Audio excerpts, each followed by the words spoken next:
Donnez-moi l'occasion d'abord de vous saluer, de saluer toute la population de Côte d'Ivoire et de vous dire amplement merci. Merci de vous être déplacé jusqu'ici pour m'entendre. En tant que délégué, j'assume le rôle politique, mais en même temps aussi, j'ai un devoir social que j'assume au Royaume-Uni. Je suis enseignant, professeur de mathématiques, je suis directeur de la faculté de maths, et je suis membre des leaders de l'établissement dans lequel je suis. Et en tant que délégué, j'assume le rôle politique, mais en même temps aussi, j'ai un devoir social que j'assume au Royaume-Uni. Je suis enseignant, professeur de mathématiques, je suis directeur de la faculté de maths, et je suis membre des leaders de l'établissement dans lequel je suis. Et donc, c'est une journée, si vous voulez, qui est pleine. Pleine en ce sens que j'assume d'abord mon devoir qui est le mien, qui est donc enseignant. Et après l'enseignement, bien évidemment, je m'adonne à la politique, je m'adonne au rassemblement de la communauté ivoirienne résidant au Royaume-Uni et en Irlande. Tout à l'heure, vous m'avez cité comme étant le délégué général du Royaume-Uni, ça ne s'arrête pas là. C'est le Royaume-Uni et la République irlandaise. Au-delà du PDCI, je suis aussi le président du RHDP du Royaume-Uni et de l'Irlande. Au Royaume-Uni et en Irlande, nous avons des relations harmonieuses, des relations parfaites. Je dirige donc cette institution depuis ma nomination, depuis 2011. Et en tant que tel, j'arrive à réunir, tant que je peux, mes collaborateurs, leaders des autres partis, donc entre autres le RDR, l'UDPCI, MFA. Ce sont ces quatre représentations seulement qui sont au Royaume-Uni. Et donc on arrive à se comprendre. La preuve, j'ai été directeur de campagne des élections qui viennent de se passer, donc directeur de campagne du président Alassane Ouattara. À mes côtés, j'avais les leaders des autres partis que je venais de citer, et nous avons travaillé en symbiose, en parfaite symbiose. Nous avons travaillé en parfaite collaboration et nous avons remporté les élections au Royaume-Uni à un pourcentage de 78%. Et sur 42% des électeurs qui se sont donc signalés aux urnes. Le RHD se porte bien sous ma direction. En tout cas, avec les autres collaborateurs des autres partis politiques, nous menons à bien la destinée de notre parti, donc du grand parti du RHDP, que j'ai dit parti déjà parce que moi j'ai fait de l'anticipation. J'aurais bien souhaité qu'on arrive à ce stade-là. Mais en tout cas, le groupement que j'ai l'honneur de diriger là-bas, qui est donc le RHDP, est un groupement qui se porte très bien. Vous savez, la représentation d'un parti politique à l'extérieur de la Côte d'Ivoire a des définitions. La première, je dirais, deux objectifs. Le premier objectif, c'est de pouvoir mettre ensemble ceux-mêmes qui font partie et des ressortissants de ce même pays. Mais en même temps aussi, il faut développer le côté des relations extérieures. C'est ça.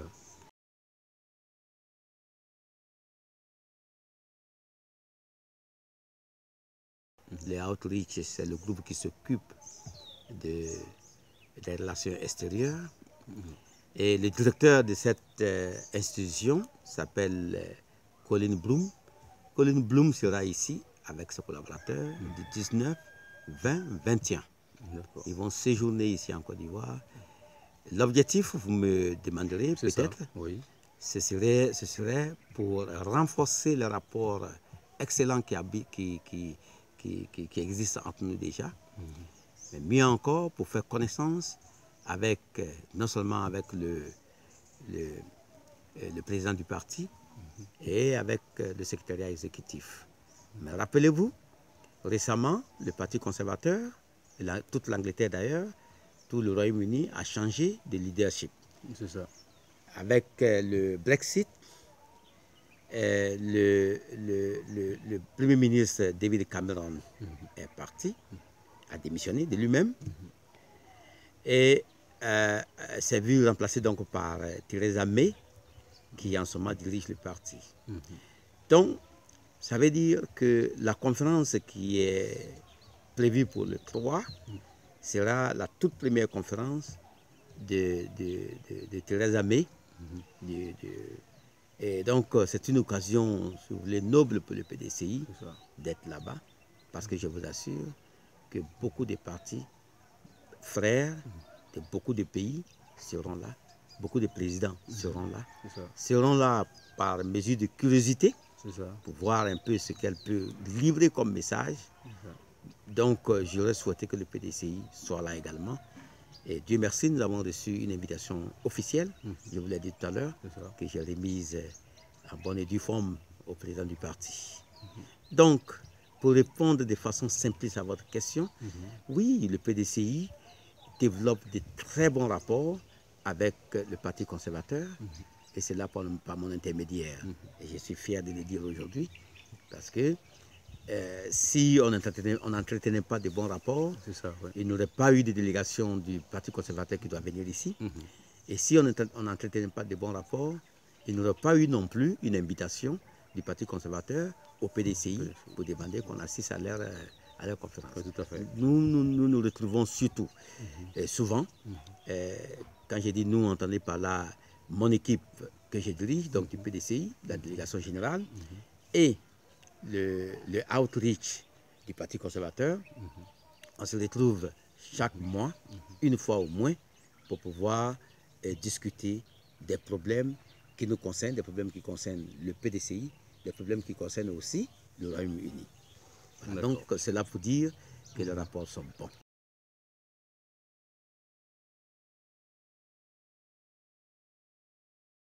En anglais, ça veut dire Great Britain Exit. Exit, ça veut dire sortie de. Nous étions membres de l'Union européenne. Et il y a eu beaucoup de contestations. Contestations sur le plan social, parce que le peuple n'était pas content de certaines attitudes qu'adoptait l'Union européenne. Et David Cameron a soumis ce peuple à un référendum. Et donc dans la campagne, on a vu clairement la position de David Cameron qui lui voulait que la Grande-Bretagne reste dans l'Union européenne. Et comme vous savez, chez nous, au Royaume-Uni, et comme un peu partout en Europe, la démocratie est assez avancée. Quand on soutient une idée et qu'on échoue par rapport à cette idée, on ne peut pas faire de la doublure. C'est-à-dire rester là et vouloir se mettre sur la tête une casquette qu'on ne comprend pas assez. Et donc c'est pour ça que comme le référendum s'est soldé au profit, contradiction avec donc David Cameron qui lui voulait qu'on y reste, alors ayant échoué, n'a pas pu tenir. Parce que je me dis, par lecture, je me dis, il se demande comment il a fait campagne pour qu'on puisse rester. Et si nous avons demandé à sortir, comment il pourrait, si vraiment nous sortons, comment il pourrait diriger donc le processus de quitter. Et donc c'est ce qui l'a obligé, l'a contraint en quelque sorte à donc démissionner. Et ça, nous l'avons tous apprécié. Ça donne donc l'esprit d'une démocratie assez avancée. Et donc voilà, c'est ce qu'on appelle le Brexit. Voilà.